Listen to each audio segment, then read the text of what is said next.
Alright, hello and welcome back to the channel. Today we are going to be talking about my 300 Blackout build, which I am affectionately calling the Honey Badger at Home. The 300 Blackout round and my specific philosophy of use and personal use cases for it. With that being said, let's go ahead and get into it. So to start, we'll go over the what and the why.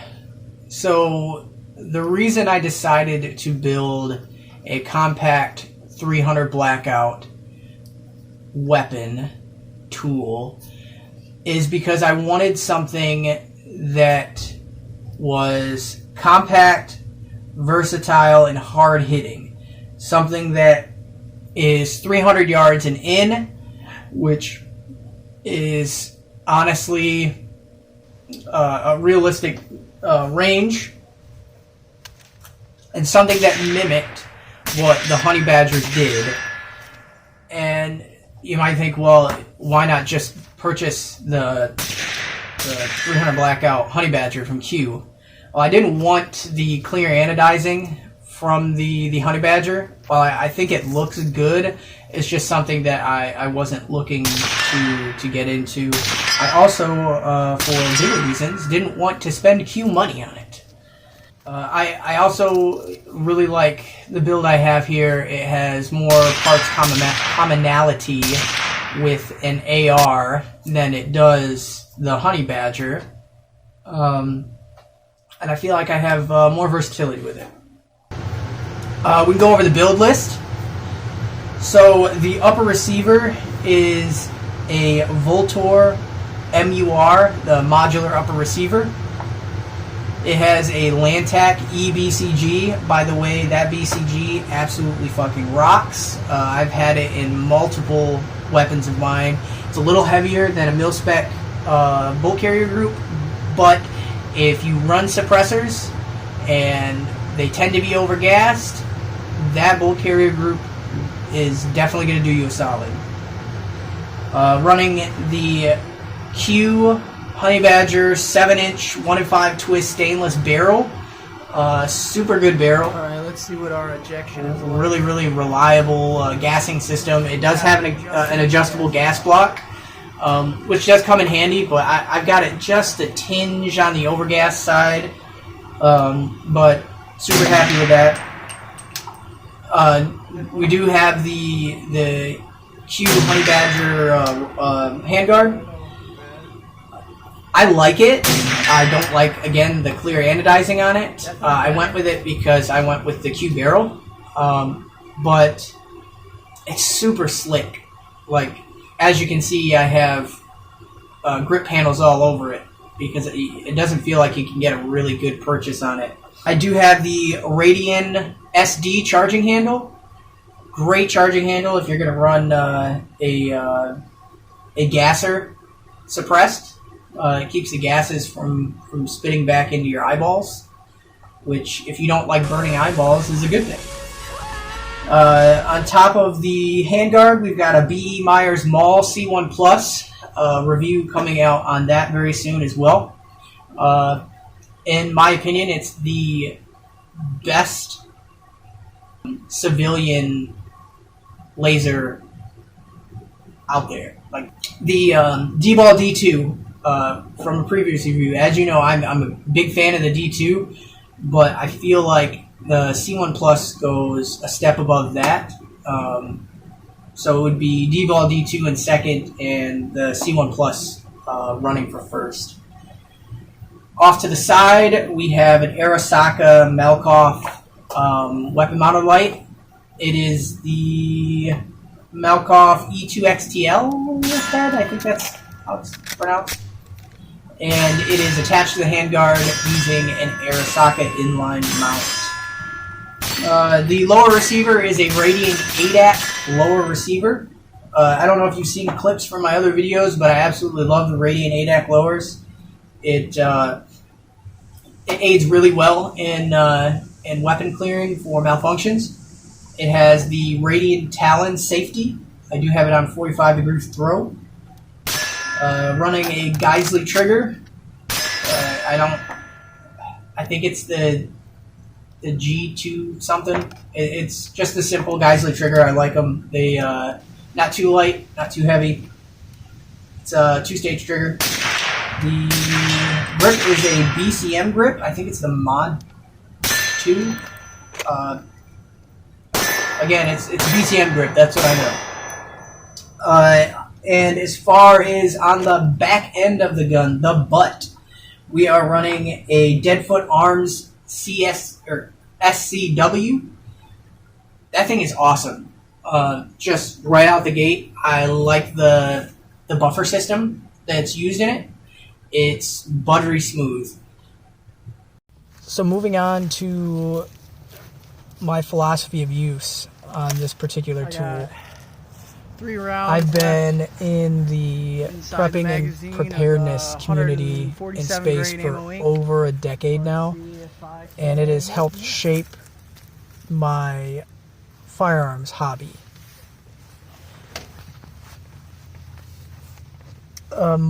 My theory on a weapon like this is for a collapse situation without rule of law, extended disasters, apocalyptic situations, if you will.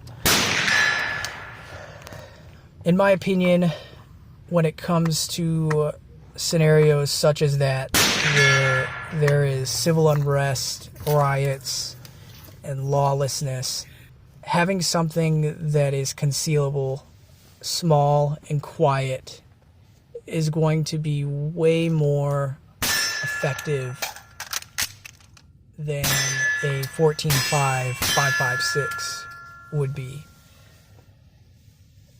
Being that traveling, you can conceal it.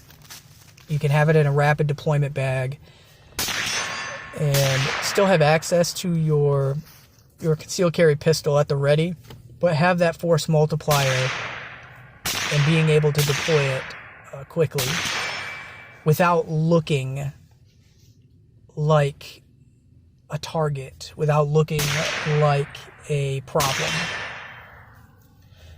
In my opinion, going out for supplies, you're going to want to look like everybody else, right? You're going to want to appear as though you're just trying to get by, just like everybody else. You know, obviously in the prepper space, we've prepared for specific things, but you still will want to be able to travel to get supplies. You'll still want to be able to go out and get things that you may need, or that your community or teammates may need. And being able to effectively protect yourself, I don't know if while you guys staying can see that deer or not. hidden amongst the crowd, I believe is important. The 300 Blackout round, Supersonic's effective range is about 300 yards. I feel like that is a reasonable range to consider engagements within. I think anything farther out than that, and you shouldn't be engaging anyways. Within a collapse situation, the number one goal is survival. So you're not going to be running assaults. You're going to be bounding. You're going to be trying to distance yourself from a gunfight. You're going to be trying to avoid gunfights. So having a weapon that you can readily conceal and yet be effective within 300 yards, I think fits a really good role for a collapse gun. Alright guys, it's dark, but I'm going to do my best to show you guys this. So we have 3 different kinds of subsonic ammo that we are going to shoot consecutively. We've got 220 grain Remington. We've got 125 grain Sig Match. We've got 220 AAC, and then we've got 220 Sig Hunter. Let's give it a try. Alright, one at a time with these guys. So we're going to be shooting in the dirt. First, we've got the Sig Match. Kind of loud. It's a lighter grain, it's 125. The Remington 220. Ooh, that one was really quiet. Then the Nosler. That one was very quiet as well. And then the Sig Hunter. That one was still pretty loud, but... Alright, so to wrap this up, the 300 Blackout round is extremely versatile. It's my favorite cartridge. And this weapon platform, I couldn't be happier with it. It's extremely reliable. It's a little overgassed, but again, I could tune the gas down, but that's not its intended purpose. You know, I wanted something that's going to be reliable, suppressed, unsuppressed, for subs and supers, and that's what it gives me. So I can't complain there. Lastly, the EOTech EXPS3-2 I've got in here is really good for bullet drop compensation when you're using subsonic rounds, but I'll be damned if it isn't super busy when you're trying to take longer-ish shots. I do want to run a magnifier on this as well. I just haven't gotten around to it yet. Please like, share, subscribe. It's going to help continue the process of building this channel. I am sponsored by me, so my own funds go into this project. Anyways, guys, thank you so much for liking my videos, for watching my content, and subscribing to the channel. It means a lot to me. This really is a passion project of mine, and I do try to pour my heart and soul into it. I try to give you guys good content, so I appreciate all that enjoy it. Thanks, guys.